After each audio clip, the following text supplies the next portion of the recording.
La plupart des personnes, en particulier celles qui font des activités musculaires intenses, comme la musculation, le boxe, consomment des compléments alimentaires, comme la créatine. Mais malheureusement, sans connaître ni la quantité recommandée, ni les effets de cette substance sur le corps.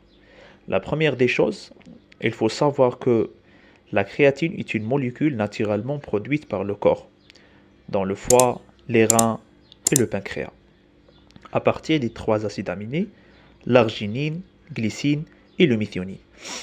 Après, elle va être transportée par le sang vers les muscles principalement.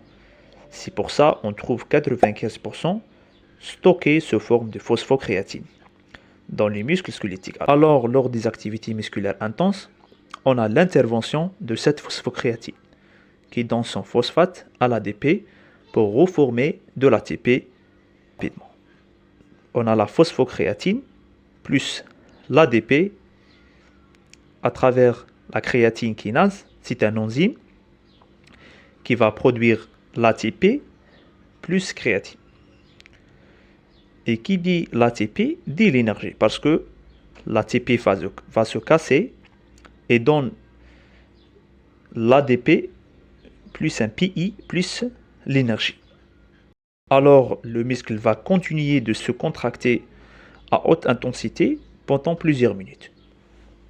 Une partie de créatine et phosphocréatine est dégradée de façon spontanée en créatinine qui est éliminée par les reins sans être réabsorbée. C'est pour ça le dosage de la créatinémie va évaluer la fonction rénale. Si la créatinine est élevée, il y a une suspicion d'insuffisance rénale.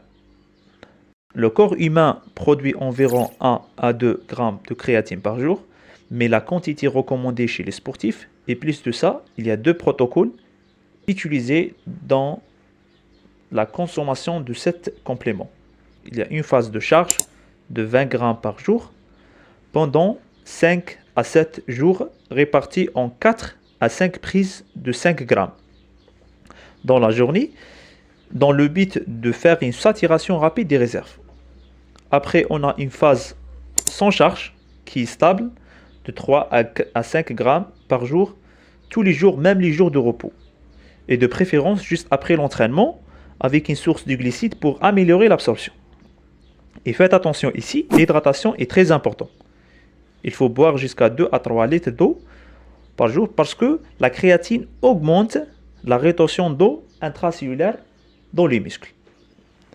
Mais il y a une question super importante, c'est comment choisir un bon complément de créatine.